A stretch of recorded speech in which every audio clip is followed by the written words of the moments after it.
William Gaminara has enjoyed a career in television spanning 20 years. Many of our British viewers may know him as Dr. Leo Dalton in the popular pathology drama Silent Witness. But some of our audience may not know that he is also a prolific writer on stage and screen.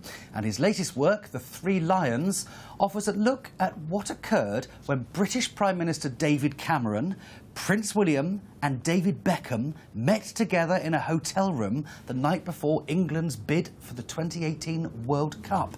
And I'm delighted to say he joins me here in the studio. Thank you very much. Good morning to you. Good morning to you. A footballer, a prince and a prime minister walk into a hotel room. This sounds like the beginning of a joke. Well, it is in a way.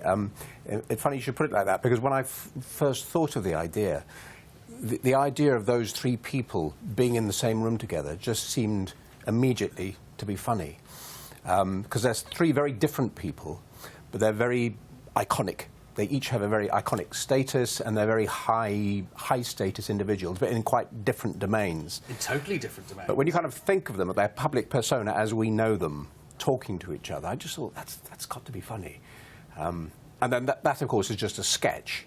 I mean, that would kind of sustain you for 10, 15 minutes, and an enjoyable comic riff. But then I had to kind of look around and look at other material that would turn it from being just a sketch into a play. I love the fact that you got this idea that nobody actually knows who at the hotel, nobody actually knows who David Cameron is. Yes. I think that's absolutely genius. And I love the fact that Prince William thinks that he's there for the Cricket World Cup, not the football. Is that based on any facts? No, do we know? no, it's not. No.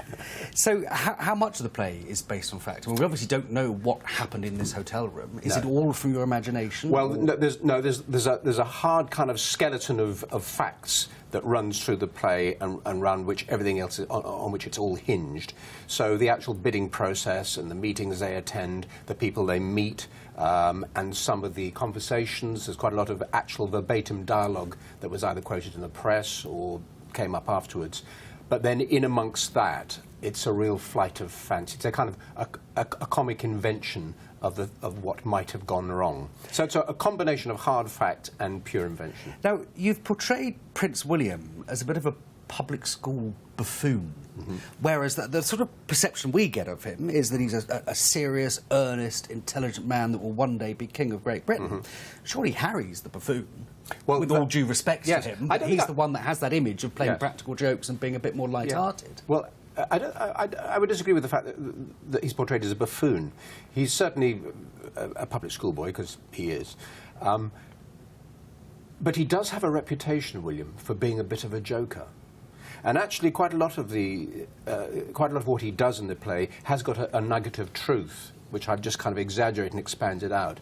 He likes to think of himself as a bit of a joker, and a number of people have commented on that. And if you watch, I've watched him speaking and quite a lot of his interviews, and he's constantly trying to kind of shoehorn in a little joke here and there.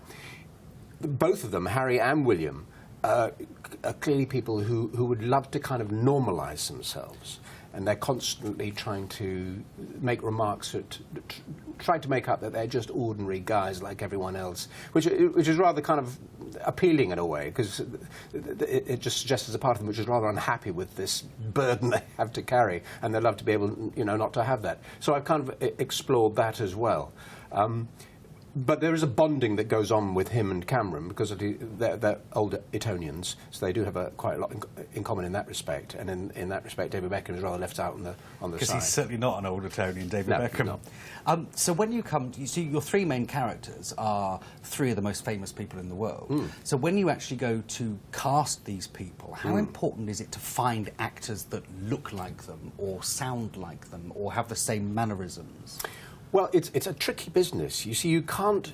If you're casting Beckham, you can't get someone who's 4'3" and just say, "This is David Beckham, believe it," because it won't work. Equally, it doesn't particularly matter if you don't get a complete lookalike. It's got to be someone who can capture the essence of these people and be close enough, vocally and physically, for an audience to say, "All right, that's Cameron, I'm with you, I believe it, and I'll go with it now."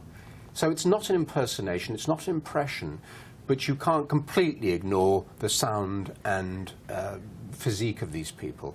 And certainly in the writing, I've tried to capture the rhythms of how those three individuals speak.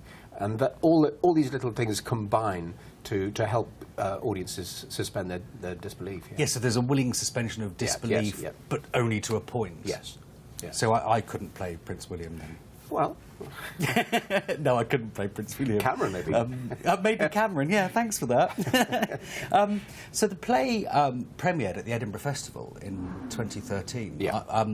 That's a weird experience, the Edinburgh Festival, isn't it? It is. That's a crazy month. It is. A great fun, though. It was the first time I've been up there, and I loved it. Were you there for the full month? No, I wasn't. I did the first week and then came back at the end. And it was quite interesting being at the very beginning when everyone's rather bushy-tailed and bright-eyed and full of energy, and at the end you come back and you see all these people who've clearly been up all night for a month, walking around like zombies. Yeah, there's a lot of drinking goes on, and a lot of play watching. Yes. And a massive competition for audiences up there, isn't there? I mean, yes. You see them all out on the high street, handing out their flyers day in, day out, sort of begging people to come and see their shows. Yeah. Did you have that? Was it difficult to get an audience for this? You have to work really hard at it, because as you say, there is a lot of competition. When I kind of first became aware of the Edinburgh Festival, there was a little booklet, a very thin booklet of all the stuff that was on, and the plays were at the top, and there were a few comedians at the bottom.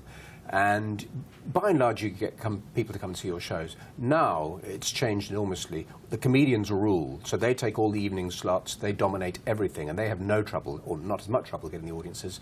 The plays really have to fight to find space. They're no longer on in the evening, they tend to be on kind of 4 o'clock in the afternoon. And yes, you have to go out there and fly and persuade people to come along, and it's tough. And it's quite easy to put on a play and have no one come to see it. Just literally no one, and lose a lot of money. I know, I've done it. Oh, right. I had about 4 in the audience for something I did. Yeah. But, I mean, it's a shame, isn't it? Because the Edinburgh Festival is extremely important, and it started off as a way for theatrical productions to get backing some other companies, some other theatres, and find a voice somewhere, find an audience. So it's a shame that it's almost been taken over by comedians. It is a shame, and as you say, it used to be a kind of a venue where people could move plays down to London, a chance for them to kind of get a bit of extra publicity for their shows. But I think it's down to commerce, really. It's much cheaper to put one comedian in a theatre and sell that, and it's less of a risk if it doesn't work out, whereas putting on plays is an expensive business. It is, indeed. Now, you're obviously known to many people in the UK as an actor, primarily, Professor Leo Dalton in Silent Witness. Do you think that makes you a better playwright because you understand what an actor goes through? I think there are a lot of actors who write, and I think it can only help if you've been on the receiving side of scripts, as it were.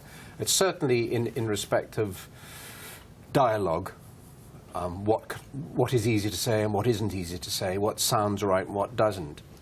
Certainly when I'm writing, I inhabit every character and read the parts.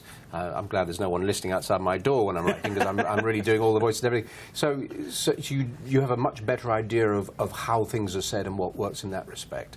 And of course your exposure to scripts means that you also become, even without knowing it almost, aware of how scripts work, how they're structured. William Gaminara, thank you very much indeed. Thanks very much. Joining me. Thank you. Thanks.